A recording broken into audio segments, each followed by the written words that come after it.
Itinapon na nitong nakaraang Lunes, January 6, 2025 ng Nueva Ecija Provincial Police sa pamumuno ni Police Colonel Ferdinand Hermino ang mga nakumpiskang illegal firecrackers noong selebrasyon ng Pasko at Bagong Taon.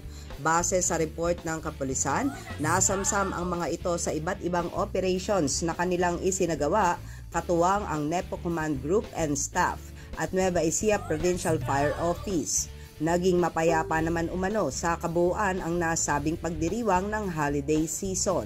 Ilan sa mga naging susing inisyatiba ng kapulisan sa lalawigan sa pakikipagtulungan sa stakeholders, government agencies, NGOs, LGUs at mga komunidad, alinsunod sa gabay ni Police Regional Director Redrico Maranan ang mga sumusunod.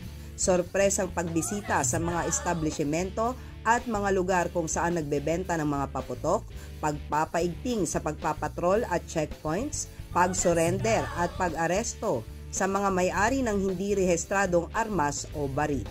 Ako po ang inyong kaibigan, Clarissa de Guzman para sa Balitang Unang Sigaw.